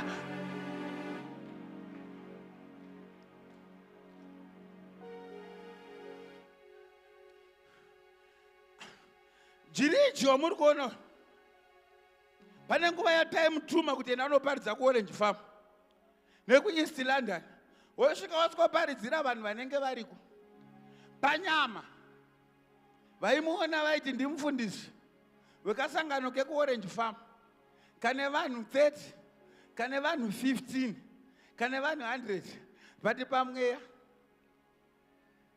zvanhasi vaiona sangano rineri, but zvegore rinouya nerinouya kuseri. Zvimwe zvacho hasati zvaitika. Your best is still coming, Pastor. Your best is still coming. Aripo munhu anofanira kutaura kuti my best is yet to come. Hapana chamati maona pane kure kwandiri kuenda. Kana mukanditarisa mukandisaiza, mukanditarisa mukandionera pasa, mukanditarisa mukaona unge ndakasungwa, musafunga kuti Mwari apedza nena. Ndakazwa vanhu veSalvation Army vachiimba mumwe musha vakati musanditore semurombo sendakaraswa, handina kuraswa, ndinoshuva denga, kudenga kumusha watenza, ndichaimba nengirozi nevatsvene, tenzi uyai muzotora venyu tiende kumusha kwatichanofara nairoro zuva tabaya.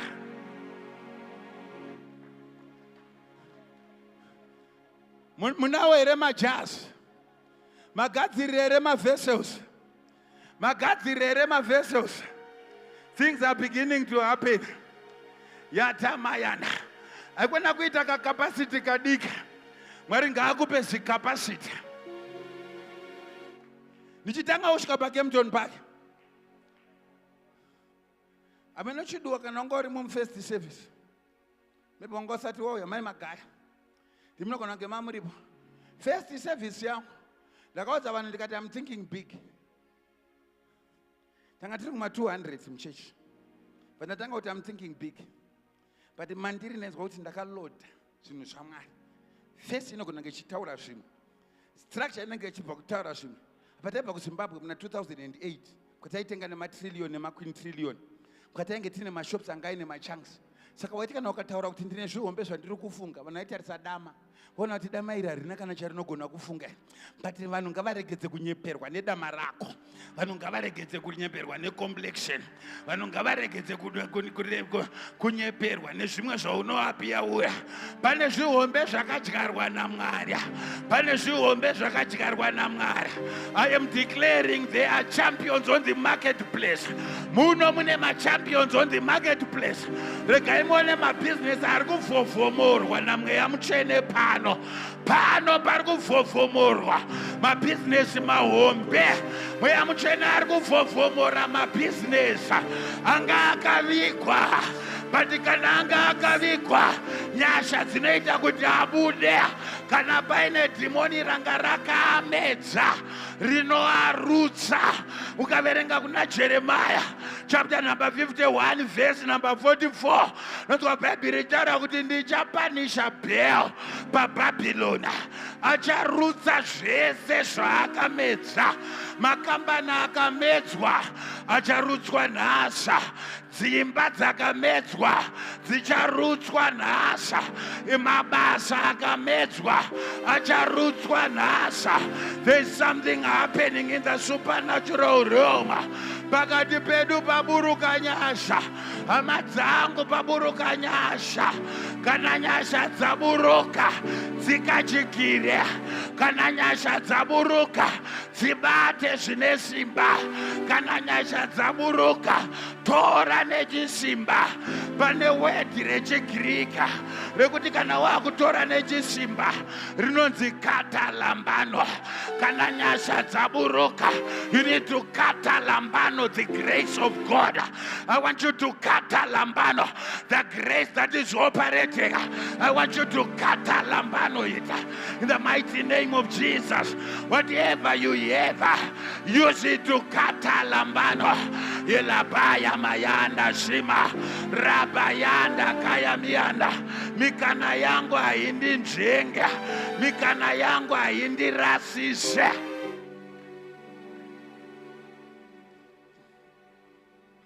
Zviri kuitika. Fundisi nyasha dziri kuwira pavanhu. Pane vana vaMwari vari kuwirwa nenyasha.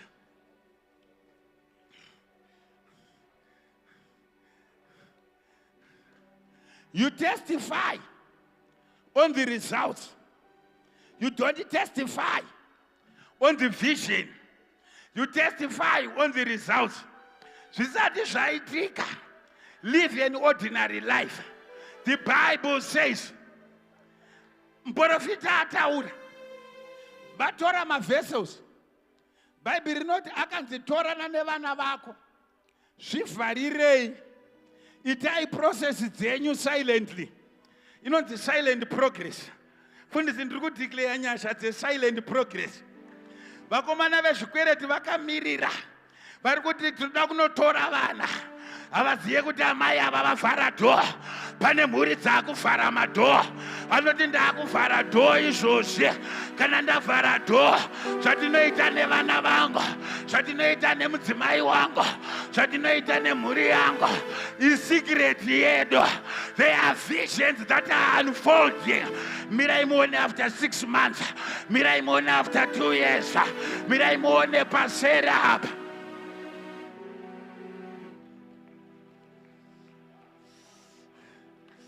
Moya bakashima. Ndobva vatanga kudira mafuta. Natsoda kumbodira mafuta. Ngatimbodirai mafuta. Chimbodira mafuta. Dira mumavessels iwayo. Tanga kudira mafuta mumavessels iwayo. Tanga kuti mangu mavessels achazara. Ramba uchidira ita Mwari amupererwe, ita Mwari amukundikana, ita Mwari amuremerwe, ita Mwari amusungirwe zvino, ita Mwari munondida, ita Mwari mune hanya nene, ita Mwari munondiburitsa. Tanzwa kuti ndakubuda pakaoma, ndakubuda pakaoma, sebukira nyoro rinobuda paivhu rakaoma. Ndakavhara door. Miracles are taking place. Yes, in my private environment, miracles are taking place. Yatamanda kaya bakayanda. Miracles are taking place. Takavhara madoo. Ukationa unofunga kuti hazvina bahati vanhu vemanga manga. Takavhara madoo. Ukationa unofunga kuti hapana kwatiri kuenda. Takavhara madoo. Ukationa unofunga kuti takangogarawo zvedu. Takavhara madoo. Madoo akavharwa. Minana ichiitika. Madoo akavharwa. Minana ichiitika. I believe in a God of oversupply. Root Depot Assembly, I am here as a servant of God to declare oversupply.